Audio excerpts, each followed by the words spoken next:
সবাইকে টেকনিক পরিবারের পক্ষ থেকে শুভেচ্ছা। এই পর্বে আমরা ভেক্টর গুণন নিয়ে কথা বলবো। আগের পর্বে আমরা ডট গুণন নিয়ে কথা বলেছিলাম। তো ভেক্টর গুণন কাকে বলে? দুটো ভেক্টর রাশির গুণফল যদি একটি ভেক্টর রাশি হয় তবে ওই গুণকে ভেক্টর গুণন বলে। আমরা আগে ডট গুণন যখন পড়েছিলাম তখন বলেছিলাম কি, দুটো ভেক্টর রাশির গুণফল যদি একটা স্কেলার রাশি হয় বা অদিক রাশি হয় তখন তাকে আমরা বলতাম হচ্ছে ডট গুণন বা স্কেলার গুণন। এখন আমরা বলছি দুটো ভেক্টর রাশির গুণফল যদি একটি ভেক্টর রাশি হয় তখন তাকে কি বলা হয়? ভেক্টর গুণন।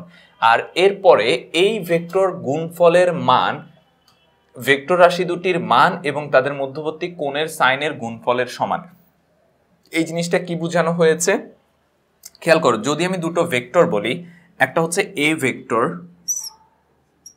আরেকটা হচ্ছে বি ভেক্টর, যে এটাকে এ ভেক্টর বললাম আর এটাকে হচ্ছে বি ভেক্টর বললাম, আর এই তাদের মধ্যবর্তী কোণ হচ্ছে থেটা। এখন আমাকে বললো এ ক্রস বি করার জন্য, অর্থাৎ ভেক্টর গুণন করার জন্য। তো ভেক্টর গুণন করতে হলে আমি এটাকে লিখবো এ ক্রস বি। এখন দেখো, আমরা দুটোকে আলাদা করে প্রকাশ করতে হবে। ডট গুণনের ক্ষেত্রে একটা প্রকাশ আর ভেক্টর গুণনের ক্ষেত্রে আরেকটা প্রকাশ। ডট গুণনের সময় দুটোর মাঝখানে আমরা একটা ডট দিতাম, এই জন্য ওই স্কেলার গুণনের আরেকটা নাম ছিল হচ্ছে ডট গুণন। সেম ভাবে ভেক্টর গুণনের মাঝখানে আমরা একটা ক্রস চিহ্ন দিই, তাই এইটাকে বলা হয় হচ্ছে ভেক্টর গুণন বা ক্রস গুণন। সুতরাং ভেক্টর গুণনের আরেকটা নাম হচ্ছে ক্রস গুণন। তো এই ক্রস গুণনের ক্ষেত্রে কি বলা হলো? দুটো ভেক্টর রাশির ভেক্টর গুণফলের মান, অর্থাৎ এদের দুজনের যদি আমি ভেক্টর গুণ করি, এই ভেক্টর গুণফলের মান কি হবে? ভেক্টর রাশি দুটির মান এবং তাদের মধ্যবর্তী কোণের সাইনের গুণফলের সমান। ভেক্টর রাশি দুটির মান কি? এই যে এ ভেক্টর আর ভি ভেক্টর, এদের মান হচ্ছে এ বি। আমরা প্রথমেই দেখে এসেছিলাম দুটো ভেক্টর রাশির মান কিভাবে প্রকাশ করতে হয়, দিক কিভাবে প্রকাশ করতে হয়। আমরা যদি ভেক্টর চিহ্ন বাদ দিয়ে দিই, এরা আসলে মানকে প্রকাশ করে। তাহলে এ ক্রস বি মানে হচ্ছে এ বি, তারপরে হচ্ছে এদের মধ্যবর্তী কোণের সাইনের গুণফল, মধ্যবর্তী কোণ হচ্ছে থেটা, তাহলে সাইনের গুণফল মানে হচ্ছে সাইন থেটা, আর এর সাথে হচ্ছে এ বি গুণ, অর্থাৎ এ বি সাইন থেটা। তাহলে এ ক্রস বি সমান হচ্ছে এ বি সাইন থেটা। এখন আরেকটা কথা হলো, দুটা ভেক্টর গুণ করলে আমরা কি পাচ্ছি? একটা ভেক্টর রাশি পাচ্ছি না? এই যে দেখো, দুটো ভেক্টর রাশির গুণফল যদি একটি ভেক্টর রাশি হয়, অর্থাৎ আমরা দুটো ভেক্টর গুণ করে একটা ভেক্টর রাশি পাবো। তো ভেক্টর রাশি তো শুধু মান থাকতে পারে না, এর তো দিকও থাকতে পারে। অবশ্যই এর দিক থাকবে। তো এর দিকটা কি হবে? এর দিকটা প্রকাশের জন্য আমরা এরকম ইটা চিহ্নটা ব্যবহার করি। এই ইটা চিহ্নটা কি কাজ করে? ইটা চিহ্নটা করে এ বি ভেক্টরের গুণফল যে ভেক্টরটা পাওয়া যাচ্ছে তার দিক নির্ণয় করে বা তার দিক নির্দেশ করে। এখন এই দিকটা আমরা কিভাবে নির্ণয় করতে পারি? এই দিকটা নির্ণয় করার জন্য হচ্ছে ডান হাতি স্ক্রু নিয়মটা ফলো করা হয়। তো ডান হাতি স্ক্রু নিয়মটা কিভাবে কাজ করে? আমরা যেই দুটো ভেক্টরের মধ্যে গুণ করব, সেই দুটো ভেক্টরের সাথে একটা লম্ব কল্পনা করব। খেয়াল করো, দুটো ভেক্টরের সাথে লম্ব হইতে হবে। তাহলে এই ভেক্টরের সাথে একটা লম্ব, এই ভেক্টরের সাথেও সেই রেখাটা হচ্ছে লম্ব হতে হবে। যেমন এটার সাথে আমি যদি লম্ব কল্পনা করি, ধরো এই যে নিচের দিক বরাবর আমি এরকম দাগ দিয়ে দেখালাম বা হচ্ছে এই যে মার্কারটা রেখে দেখালাম, তো এই কোণটা 90 ডিগ্রি ঠিক আছে, কিন্তু এই কোণটা কি 90 ডিগ্রি না? এই কোণটা 90 ডিগ্রি না, সুতরাং আমি নিচের দিকে রাখতে পারি না। আবার যদি আমি এরকম উপরের দিকে রাখি, তাহলে দেখো এই কোণটা 90 ডিগ্রি, কিন্তু এই কোণটা তো 90 ডিগ্রি না। তাহলে দুজনের সাথে 90 ডিগ্রি কি করে হবে? আমি যদি এই রেখাটাকে হচ্ছে সোজাই যে উপরের দিকে এরকম করে রাখি, অর্থাৎ আমার দিকে, দেখো মার্কারের হচ্ছে টেল সাইডটা তোমাদের দিকে আর হেড সাইডটা হচ্ছে আমার দিকে, অর্থাৎ এইভাবে খাড়া করে রাখলে তাহলে হচ্ছে যে এর লম্ব পাওয়া যায়, অর্থাৎ দুটো ভেক্টরের সাথে লম্ব পাওয়া যায়। সুতরাং আমরা এর জন্য আমরা আগে কি করলাম? একটা লম্ব চিন্তা করলাম, এই যে দুটো ভেক্টরের সাথে লম্ব, এই লম্ব বরাবর আমরা একটা স্ক্রু বসাবো, লম্ব বরাবর আমরা একটা স্ক্রু বসাবো। তো এইখানে এই যে এই বরাবর হচ্ছে একটা স্ক্রু বসাবো, তারপর এটাকে আমরা ঘোরাবো। ঘোরাবো কি করে? আমরা এখানে খেয়াল করবো, এখানে প্রথম কে আছে? প্রথম আছে এ ভেক্টর, তারপরে আছে ভি ভেক্টর। তার মানে হচ্ছে এ ভেক্টর থেকে বি ভেক্টরের দিকে ঘোরাবো।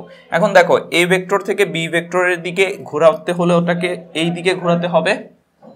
কিন্তু কথা হচ্ছে, কেউ তো আবার এইভাবেও বলতে পারে এই ভেক্টর থেকে ভি ভেক্টরের দিকে হচ্ছে আমি এভাবেও ঘুরাইতে পারি না, অত লম্বা দিকে যাওয়ার দরকার নেই। তোমাকে খাইতে বললে তোমাকে এরকম করে হাতে এনে খেতে হবে, ব্যাপারটা এরকম না, তুমি সোজাসুজি খাবার, ঠিক আছে?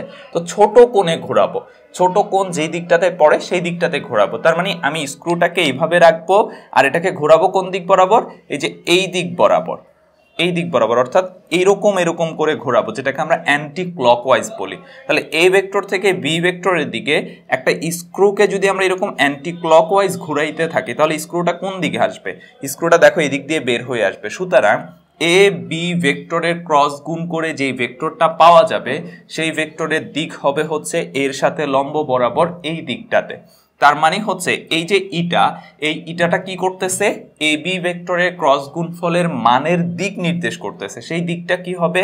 আমি যদি এ বি এর সাথে লম্বভাবে একটা স্ক্রু রেখে এ থেকে বি এর দিকে ঘোরাতে থাকি, তাহলে স্ক্রুটা যেদিকে বেরিয়ে আসবে সেই দিকটাই হচ্ছে এ বি ভেক্টরের ভেক্টর গুণফলের ফলে যেই মানটা পাওয়া যায় সেই মানের দিক নির্দেশ করে। এখন তাহলে এ ক্রস বি সমান হচ্ছে A B sine theta, R A B sign থেটার যে ইটাটা হচ্ছে কি দিক নির্দেশ করে। দিকটা কি করে নির্ণয় করতে হয় সেটা দেখলাম।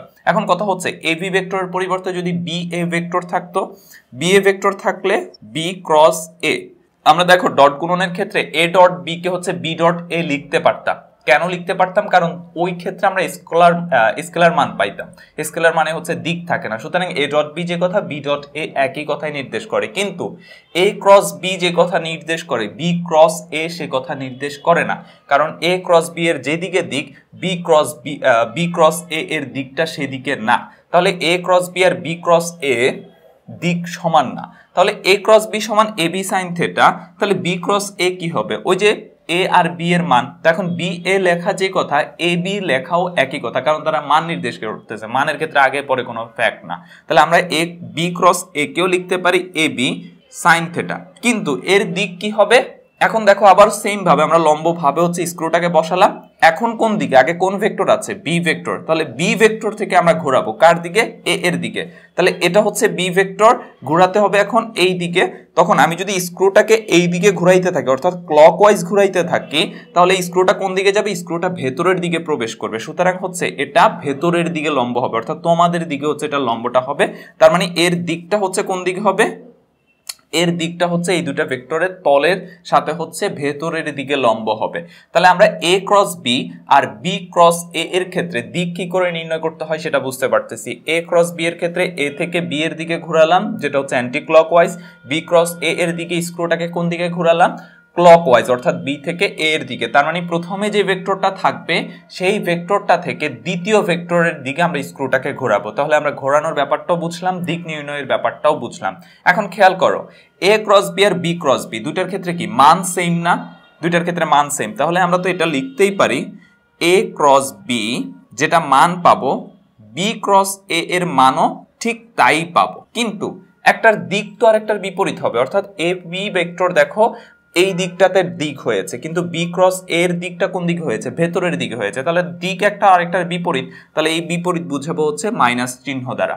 তাহলে আমরা এ ডট বি কে বি ডট এ লিখতেই পারতাম, এটাতে কোনো সমস্যা ছিল না, দুটো জিনিস একই মিন করে। কিন্তু এ ক্রস বি কে বি ক্রস এ লেখা সম্ভব না, সেক্ষেত্রে আমাকে একটা মাইনাস নিয়ে আসতে হবে। এ ক্রস বি আর বি ক্রস এর মান সমান হবে, কিন্তু দিক হবে কি? পরস্পর বিপরীত। তাহলে এইটা ছিল হচ্ছে ভেক্টর গুণনের একদম বেসিক কথাবার্তা, যে ভেক্টর গুণন জিনিসটা আসলে কি বুঝাইতে চায়, এর দিক কি করে নির্ণয় করতে হয়, দিক নির্ণয়ের নিয়ম কি, ডান হাতে স্ক্রু নিয়ম কিভাবে কাজ করে সেটাও দেখেছো। এখন দেখো আমরা কিছু স্পেশাল কেসের ক্ষেত্রে হচ্ছে যে আমরা যদি এই ভেক্টরগুলোকে অ্যাপ্লাই করি, অর্থাৎ এই থেটার বিভিন্ন মানের উপরে, থেটার মানটা বিভিন্ন কিরকম, ধরো থেটার মানটা হচ্ছে আমি প্রথম ক্ষেত্রে ধরলাম থেটা সমান হচ্ছে 0 ডিগ্রি। এখন এ বি এর ক্রস গুণ করতে হবে, তাহলে এ ক্রস বি সমান কি? এ বি সাইন থেটার জায়গায় কত হবে? 0 ডিগ্রি।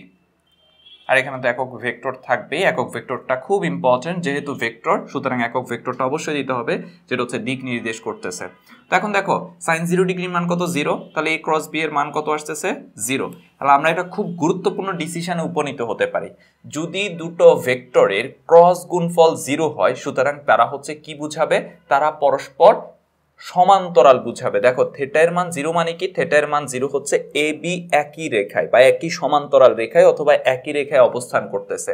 তার মানে আমরা দেখলাম থেটার মান যদি 0 হয় তাহলে এ ক্রস বি এর মান হচ্ছে 0 আসবে, আর এ ক্রস বি এর মান যদি 0 আসে তাহলে কি বুঝায়? তাহলে বুঝাবে হচ্ছে দুটো ভেক্টর পরস্পর সমান্তরাল অথবা একই রেখায় অবস্থান করতেছে। এটা খুব ইম্পর্টেন্টলি তোমাদের এটা অনেক সময় প্রশ্ন করা হয় যে নিচের দুটি ভেক্টর কি সমান্তরাল কিনা, কিংবা এম এর মান কত কত হলে ভেক্টর দুটি হচ্ছে সমান্তরাল হবে সেই জিনিসটা আমরা এইভাবে সমাধান করতে পারি যে দুটো ভেক্টর ক্রস গুণফল যদি 0 আসে তাহলে ভেক্টর দুটি পরস্পর সমান্তরাল। এরপর থিটা এর মান যদি হচ্ছে 90 ডিগ্রি হয় তখন কি হবে, দেখো a ক্রস b করলে ab sin থিটার মান কত 90 ডিগ্রি, একক ভেক্টরটা দিলাম। এখন 90 ডিগ্রি মান কত 1, তাহলে এখান থেকে কি পাচ্ছি ab পাচ্ছি। সুতরাং দুটো ভেক্টরের যদি ক্রস গুণফল ভেক্টর দুটির মানের গুণফলের সমান হয়, দুটো ভেক্টরের ক্রস গুণফল যদি ভেক্টর দুটির সাধারণ বীজগাণিতিক গুণফলের সমান হয় তাহলে ভেক্টর দুটি পরস্পর লম্ব। কারণ আমরা দেখলাম থিটার মান যখন 90 ডিগ্রি হয় তখন আমরা দেখলাম দুটো রাশির ভেক্টর গুণ করলে তাহলে আমরা কি পাচ্ছি, দুটো রাশির ভেক্টর মানের গুণফলটা পাচ্ছি। এই জন্য আমরা বললাম যে দুটো ভেক্টর রাশির ভেক্টর গুণ করলে যদি তার মান ভেক্টর গুণফলের মান ভেক্টর রাশি দুটির বীজগাণিতিক গুণফলের সমান হয় তাহলে ভেক্টর রাশি দুটি পরস্পর লম্ব। তারপর হচ্ছে থার্ড কেসটা যদি আমরা দেখি, থার্ড কেস হচ্ছে থিটার মান 180 ডিগ্রি ধরলে থিটা সমান কত 180 ডিগ্রি। তাহলে এই ক্ষেত্রে হচ্ছে আমরা কি পাবো, সেম ভাবে a ক্রস b সমান হচ্ছে ab sin 180 ডিগ্রি। এখন sin 180 ডিগ্রি মান কত, sin 180 ডিগ্রি মান হচ্ছে 0, তাহলে ab এটা 0 হয়ে যাচ্ছে। সুতরাং এই ক্ষেত্রে হচ্ছে যেটা নির্দেশ করে যে ভেক্টর দুটি পরস্পর বিপরীত তবে সমান্তরাল, অর্থাৎ একটা ভেক্টর হচ্ছে এই দিকে যাচ্ছে আর একটা ভেক্টর হচ্ছে এই দিকে যাচ্ছে, তাদের দিক পরস্পর বিপরীত কিন্তু হচ্ছে তারা পরস্পর সমান্তরাল, তখনও তাদের কিন্তু হচ্ছে ভেক্টর গুণফলের মান হচ্ছে কি হবে 0 হবে। সুতরাং এই কথাটা খুব ইম্পর্টেন্টলি মনে রাখবো, এই ক্ষেত্রে হচ্ছে দিক বিপরীত হলে তারপরে হচ্ছে এবং সমান মানের ভেক্টর হলে তাহলে ক্রস গুণফল হচ্ছে 0 হয়ে থাকে। কিন্তু এই ক্ষেত্রে হচ্ছে খুব ইম্পর্টেন্টলি যে দুটো ভেক্টরের গুণফল যদি 0 হয় তাহলে ভেক্টর দুটি পরস্পর সমান্তরাল, এখানেও পরস্পর সমান্তরাল এখানেও কিন্তু পরস্পর সমান্তরাল। সুতরাং ভেক্টর গুণফল 0 আসলে তখনই আমরা বুঝবো যে ভেক্টর দুটি পরস্পর সমান্তরাল। তাহলে আমরা হচ্ছে ভেক্টরের ক্রস গুণনের হচ্ছে দিক টিক নির্ণয় প্লাস হচ্ছে টুকটাক বিষয় নিয়ে আলোচনা করেছি। এখন আমরা আবার ওই আরেকটু দিক নির্ণয় আবার একটু ফিরে যাই। দেখো আমরা কি বলেছিলাম, এটা হচ্ছে একটা a ভেক্টর আর এটা হলো একটা b ভেক্টর। তো a আর b ভেক্টরের ক্ষেত্রে যদি ক্রস গুণন করা হয় a ক্রস b সমান হচ্ছে ab sin থিটা, আর তাদের ক্ষেত্রে একক ভেক্টর হচ্ছে এটা। আর একক ভেক্টর কিভাবে নির্ণয় করতে হয়, স্ক্রু দিয়ে। এখন স্ক্রু দিয়ে ঘোরানোর সময় অনেক সময় আমরা কনফিউজড হয়ে যাই, আমি ক্লকওয়াইজ ঘোরাবো নাকি অ্যান্টি ক্লকওয়াইজ ঘোরাবো। এর জন্য তোমরা হচ্ছে অল্টারনেট একটা ওয়ে ফলো করতে পারো। সেটা কি, সেটা হচ্ছে আমরা প্রথমে এখানে খেয়াল করব a ক্রস b, প্রথমে কে আছে a, এই a এর উপর আমি আমার ডান হাতটাকে নিয়ে বসাবো, তবে বসানোর সময় আমরা কিছু নিয়ম ফলো করব। এদের চারজনকে একসাথে করে ফেলবো, একে আমরা আলাদা করে ফেলবো, চারজন একসাথ ও আলাদা। এই চারজনকে একসাথে করে নিয়ে আমি a এর উপর বসিয়ে দিব, এই যে এভাবে এর উপর বসাবো অথবা এভাবে এর উপর বসাবো। এখন কথা হচ্ছে আমি কিভাবে বসাবো এমন ভাবে এই চারটা আঙুলকে, অর্থাৎ বাকি যে চারটা আঙুল আছে এই আঙুলগুলাকে যাতে অন্য ভেক্টরের দিকে ঘোরানো যায়। এর মানে হচ্ছে তুমি যদি এইভাবে বসাও, দেখো এটাকে তুমি এই দিকে ঘুরাইতে পারবা, এটাকে এইদিকে ঘুরাইতে পারবো না, পারবা যদি হচ্ছে একটু ভেঙে টেঙে চুড়ে দেয় তাহলে হচ্ছে পারবা, সমস্যা নাই, ঠিক আছে। তো আমরা ভাঙার দরকার না, আমরা আপাতত সুস্থ থাকি, যেহেতু ডান হাত নিয়ে কথা লেখালেখিও করতে হবে। তো তাহলে আমরা বসাবো কি করে, এই যে এইরকম করে বসাবো। বসানোর পর দেখো আমি যদি এটাকে এরকম করে ঘুরিয়ে দিলাম ঘুরিয়ে, তাহলে দেখো আমার বৃদ্ধাঙ্গুলটা কোন দিকে, আমার বৃদ্ধাঙ্গুলটা হচ্ছে এই দিকটা, অর্থাৎ আমার বডির দিকে হচ্ছে আমার বৃদ্ধাঙ্গুলটা। সুতরাং এদের ক্রস গুণ করলে অর্থাৎ a ক্রস b করলে হচ্ছে এর দিকটা হচ্ছে আমার দিকে নির্দেশ করে। এবার দেখো আমি যদি b ক্রস a করি, b ক্রস a নিয়মটা কি বলেছি, নিয়মটা বলেছি হচ্ছে যেই ভেক্টরটা প্রথমে থাকবে সেই ভেক্টরের উপর আমার চারটা আঙুলকে নিয়ে বসাবো এমন ভাবে যেন ওই ভেক্টর থেকে অপর ভেক্টরের দিকে আমি আঙুলগুলোকে ঘুরাইতে পারি। এখন দেখো এখানে এসে এরকম করে বসাও, তারপর কি করবা, এইদিকে ঘুরাইতে পারবা, সম্ভব না, তাহলে এটাকে বসাইতে হবে কি করে, এরকম করে বসানোর পর আমরা কি করব, এর দিকে ঘুরিয়ে দাও, তাহলে এই বৃদ্ধাঙ্গুলটা কি করবে, দিক নির্দেশ করবে। এখন বৃদ্ধাঙ্গুলটা কোন দিকে, তোমাদের দিকে বুঝাচ্ছে, ঠিক আছে। তাহলে এখন বি ক্রস এ করলে হচ্ছে তার দিকটা হচ্ছে ভেতরের দিকে, ঠিক আছে। তাহলে a ক্রস a হচ্ছে বাহিরের দিকে, b ক্রস a হচ্ছে ভেতরের দিকে। এটা আমরা স্ক্রু নিয়ম ছাড়াও আমরা এরকম ডানহাতি নিয়ম ব্যবহার করেও করতে পারি, এবং আমার মনে হয় স্ক্রু নিয়মের চাইতে এটা তোমাদের কাছে হচ্ছে তুলনামূলক সহজ হয়ে যাবে। তবে স্ক্রু নিয়মটা মনে রাখবো, অনেক সময় হচ্ছে এমসিকিউ বা প্রশ্ন হচ্ছে করতে পারে, ঠিক আছে। তাহলে এটা হচ্ছে a b ভেক্টরের হচ্ছে ক্রস গুণফলের ক্ষেত্রে। এখন আসো আমরা একক ভেক্টরের ক্ষেত্রে, ওই যে আমাদের সেই তিনটা বাচ্চা একক ভেক্টর i j k, আইটা কোন অক্ষ বরাবর থাকে, x অক্ষ বরাবর, যেটা কোন অক্ষ বরাবর, ওয়াই অক্ষ বরাবর, আর কেটা হচ্ছে জেড অক্ষ বরাবর। এখন দেখো এই ক্রস গুণনের ক্ষেত্রে আমি যদি আই ক্রস আই করি তাহলে কি হবে, আই এর মান হচ্ছে 1, জে এর মান হচ্ছে 1, আমরা জানি একক ভেক্টরের মান 1 হয়ে থাকে, তাহলে এই দুটার মান হচ্ছে 1 1, ওই যে আমরা আই জে সাইন থিটা যেটা হবে সেরকম।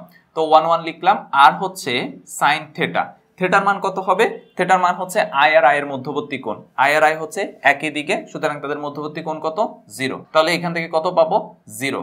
এখন যেহেতু এটা ভেক্টর তাহলে নাল ভেক্টর হবে, এখানে তুমি একটা দিক দিতে পারো, আলটিমেটলি সেই দিকটা আসলে কিছু মিন করতেছে না, কারণ এটা একটা নাল ভেক্টর, নাল ভেক্টর আসলে ওইভাবে স্পেসিফিক কোনো দিক নাই, এটা আদি বিন্দু আর শেষ বিন্দু একই জায়গায় অবস্থান করে। তাহলে দেখো আই ডট আই গুণ আই মানে আই ক্রস আই করলে আমরা কি পাচ্ছি, 0 পাচ্ছি।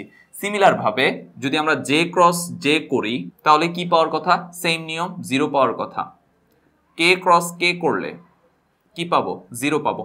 তবে মাথায় রাখবা যদি এমসিকিউতে আসে অপশনে যদি হচ্ছে 0 এর উপর এরকম ভেক্টর দেয়, অবশ্যই ভেক্টরটা দাগাইতে হবে, ঠিক আছে, কারণ এটা কিন্তু একটা ভেক্টর রাশি যেটাকে আমরা নাল ভেক্টর বলে থাকি, ওর মান নাই ইজ্জত আছে, সেটা আমরা ভালো করে মাথায় রাখবো, ঠিক আছে। তাহলে আই ক্রস আই কিংবা হচ্ছে জে ক্রস জে কিংবা কে ক্রস এ এগুলা করলে আমরা কি পাই, 0 পেয়ে থাকি।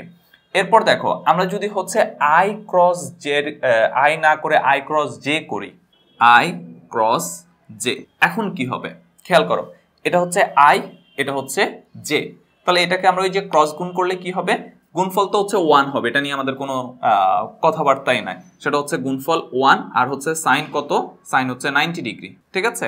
এখন কথা হচ্ছে এর দিকটা কোন দিকে হবে, এর দিকটা হচ্ছে এই দুটো গুণ করলে সাইন 90 ডিগ্রি মান 1, তাহলে এই যে 1 আর এটার হচ্ছে একটা দিক থাকতেছে। এখন দিকটা কোন দিকে হবে, আমরা একটু আগে যেভাবে শিখলাম, আই থেকে জে এর দিকে ঘোরাবো, এই যে আই এর উপর বসালাম কারণ প্রথমে আই থেকে জে এর দিকে ঘোরালাম, তাহলে দিকটা বৃত্তাঙ্গুলটা কোন দিকে, বাহিরের দিকে, সুতরাং এই দিক বরাবর কোনটা থাকে, জেড ভেক্টর, তাহলে জেড অক্ষের হচ্ছে যে একক ভেক্টর কে, তাহলে আই গুণ কে করলে অর্থাৎ আই ক্রস জে করলে তাহলে আমরা যেটা পাই সেটা হচ্ছে কে। কেন কে, ওই যে এই দুইটাকে হচ্ছে গুণ করলে তাদের মান 1 হয়ে যাচ্ছে, এটা কোনো কথাবার্তাই নাই, মান 1 হয়ে যাবে, কিন্তু এর দিক কি হবে, দিক আমরা দেখলাম হচ্ছে জেড অক্ষের দিকে, আর জেড অক্ষের দিকে একক ভেক্টর কে, জেড অক্ষের দিকে একক ভেক্টর হচ্ছে কে, তাহলে আই ক্রস জে করলে আমরা কি পাচ্ছি, কে পাচ্ছি। কারণ আমি যদি হচ্ছে জে ক্রস কে করি তখন কি হবে, জে ক্রস কে, দেখো কে মানে হচ্ছে এই যে এই দিক বরাবর, জেড অক্ষ বরাবর, তাহলে দেখো আমি এখানে বসানোর পর হচ্ছে এইদিকে ঘোরাবো, এই যে এইদিকে ঘোরালাম, তাহলে আমার বৃদ্ধাঙ্গুলটা কোন দিকে যাচ্ছে, এক্স অক্ষ বরাবর যাচ্ছে, তার মানে এটা কি নির্দেশ করতেছে, আই ভেক্টরকে নির্দেশ করতেছে, তার মানে জে ক্রস কে এর ক্রস গুণ করলে আমরা কি পাই, আই পাই। একইভাবে আমি যদি হচ্ছে কে ক্রস আই করি তাহলে হচ্ছে জে পাবো, অর্থাৎ কে ক্রস জে, তাহলে আমরা কি পাবো, আই পাবো। কিন্তু কথা হচ্ছে এই ক্ষেত্রে কিরকম ভাবে হবে, দেখো যে কে ক্রস জে বলেছি, কে ক্রস জে মানে কি, এই যে এইখান থেকে এই দিকে অর্থাৎ এটাকে এইভাবে আছে, আমরা হাতটাকে এমন ভাবে বসাইতে হবে, বসানোর পর কি করতে হবে যাতে আমরা ওই দিকে ঘোরাইতে পারি, অর্থাৎ জেড অক্ষের দিকে হচ্ছে আমরা ঘোরাইতে পারি। এই ক্ষেত্রে আমরা একক ভেক্টরটা পাবো হচ্ছে ভেতরের দিকে, এই ক্ষেত্রে একক ভেক্টরটা পাবো ভেতরের দিকে, তাহলে এটা হচ্ছে বাহিরের দিকে আর ভেতরের দিকটা হচ্ছে কি মাইনাস হবে, তাহলে আই কে ক্রস জে হচ্ছে মাইনাস হয়ে থাকে। এখন এই যে প্লাস মাইনাস এগুলা নিয়ে হচ্ছে খুব ক্যাচাল হয়ে থাকে বা খুব ঝামেলা হয়ে থাকে, এর জন্য আমরা একটা ঘূর্ণন বা চক্রাকার নিয়ম শিখে থাকি, সেটা হচ্ছে তুমি দাও, এটা হচ্ছে আই, তারপরে হচ্ছে জে, তারপরে হচ্ছে কে। আমরা তো এতক্ষণ পর্যন্ত একটা জিনিস কনফার্ম যে দুটো সিমিলার ভেক্টর মানে সিমিলার একক ভেক্টরে যদি আমরা গুণ করি তাহলে মান পাই হচ্ছে 0, আর বিপরীত যদি দুটো ভেক্টর গুণ করি তাহলে এদের ক্ষেত্রে কি পাওয়া যায়, অপর যে ভেক্টরটা সেটা পাওয়া যায়, অপর একক ভেক্টরটা, যেমন হচ্ছে আই জে ক্রস গুণ করলে আমরা কে পাচ্ছি, জে কে ক্রস গুণ করলে হচ্ছে আই পাচ্ছি, কিংবা কে ক্রস জে করলেও আই পাচ্ছি, দিক নিয়ে হচ্ছে কথাবার্তা হচ্ছে একটু ডিফারেন্ট ভাবে, কিন্তু আমরা এটা কনফার্ম যে দুটো ভিন্ন একক ভেক্টরকে যদি আমরা ক্রস গুণ করি তাহলে অপর থার্ড একক ভেক্টরটা পাওয়া যায়। এখন দেখো এখানে বসালাম, বসানোর পর আই ক্রস জে করলে আমরা কে পাবো, এটা নিয়ে কোনো চিন্তা নাই, এটা আমরা বুঝেই গেছি এতক্ষণে, আই ক্রস জে সমান হচ্ছে কি পাবো, কে পাবো। অ্যারো চিহ্নটা যদি কে এর দিকেই থাকে তখন সেটা প্লাস, যদি বিপরীত দিকে চলে যায় তাহলে মাইনাস। যেমন আমি যদি হচ্ছে জে ক্রস আই করি, খেয়াল করো জে ক্রস আই মানে হচ্ছে এইদিকে যাচ্ছে কিন্তু অ্যারো চিহ্নটা কোন দিকে, বিপরীত দিকে, সুতরাং এটা হবে মাইনাস কে। তুমি জে ক্রস কে করো, জে ক্রস কে কি পাবো, আই পাবো। প্লাস না মাইনাস হবে, অ্যারো চিহ্নটা দেখো ওইদিকেই আছে, সুতরাং প্লাস। কিন্তু আমি যদি কে ক্রস জে করি তাহলে কি পাবো, এই যে কে ক্রস জে করলে আমি আই পাবো, এটা কনফার্ম। কিন্তু অ্যারো চিহ্নটা কোন দিকে, দেখো কে ক্রস জে হচ্ছে এই দিকে বুঝাচ্ছে, কিন্তু অ্যারো চিহ্নটা কোন দিকে, বিপরীত দিকে, সুতরাং এটা মাইনাস। তারপরে হচ্ছে যদি কে ক্রস আই করি কি পাবো, অবশ্যই জে পেতে বাধ্য, কিন্তু প্লাস না মাইনাস। কে ক্রস আই মানে হচ্ছে এই দিকটা, ঠিক আছে, অ্যারো চিহ্নটাও ওই একই দিকে, সুতরাং এটা প্লাস। কিন্তু যদি আমি আই ক্রস কে করতাম মান কি পাবো, অবশ্যই কে পাবো, কিন্তু দিকটা কি হবে, এই যে আই আর কে আমরা গুণ করতেছি আই কে, কিন্তু অ্যারো চিহ্ন কি বিপরীত দিকে, সুতরাং এটা হচ্ছে মাইনাস। তাহলে এই নিয়মটা তুমি ফলো করতে পারো, যেটা কি প্লাস হবে নাকি মাইনাস হবে। যখন অ্যারো চিহ্ন যেই দিকে গুণটাও সেই দিকে রোটেশনটা চিন্তা করে তাহলে হচ্ছে আমার প্লাস, আর যদি বিপরীত দিকে হয় তাহলে মাইনাস। অর্থাৎ আমি যখন হচ্ছে আই ক্রস জে করতেছি, এই যে অ্যারো চিহ্নটা এইদিকে, সুতরাং কে এটা ধনাত্মক। কিন্তু যখন জে ক্রস আই করতেছি অ্যারো চিহ্নটা তো বিপরীত দিকে, সুতরাং হচ্ছে ঋণাত্মক। জে ক্রস কে করলে অ্যারো চিহ্নটা এইদিকে, সুতরাং ধনাত্মক। কিন্তু কে ক্রস জে করলে অ্যারো চিহ্নটা হচ্ছে বিপরীত দিকে, সুতরাং হচ্ছে ঋণাত্মক। কিংবা হচ্ছে কে ক্রস আই করলে, যে কে থেকে আই এর দিকে যাচ্ছি, অ্যারো চিহ্নটাও ঠিক ওই দিকেই, সুতরাং প্লাস। কিন্তু আমি যদি আই ক্রস কে করি, দেখো আমি এই দিকে আসতেছি, কিন্তু অ্যারো চিহ্নটা কি বিপরীত দিকে, সুতরাং আমার এই ক্ষেত্রে হচ্ছে মাইনাস। তাহলে আমরা এই যে একক ভেক্টরের ক্রস গুণগুলো হচ্ছে আমরা বুঝে গেলাম, যে হচ্ছে যে আমরা যখন দেখলাম যে দুটো একই একক ভেক্টরের ক্রস গুণ করি তাহলে 0, আর যদি দুটো বিপরীত একক ভেক্টরের গুণ করি তখন আমরা থার্ড একক ভেক্টরটা পেয়ে থাকি। তবে তাদের ক্ষেত্রে হচ্ছে দিকের ভিন্নতা হতে পারে, যখন হচ্ছে অ্যারো চিহ্নের দিকে হচ্ছে যে ঘোরাটা হয় তখন হচ্ছে ধনাত্মক মান, আর যদি বিপরীত দিকে হয় তাহলে হচ্ছে ঋণাত্মক মান। তাহলে আমার মনে হয় ভেক্টর একক ভেক্টর বা হচ্ছে এদের গুণ, তারপরে হচ্ছে যে ওই যে নরমালি হচ্ছে ক্রস ভেক্টরের গুণে নিয়ে আর কোনো ঝামেলা হওয়ার কথা না। তো এই পর্বে এতক্ষণ আমাদের সাথে থাকার জন্য ধন্যবাদ। চলো পরবর্তী পর্বে আমরা হচ্ছে এর বৈশিষ্ট্যগুলো নিয়ে আলাদা করে আলোচনা করি।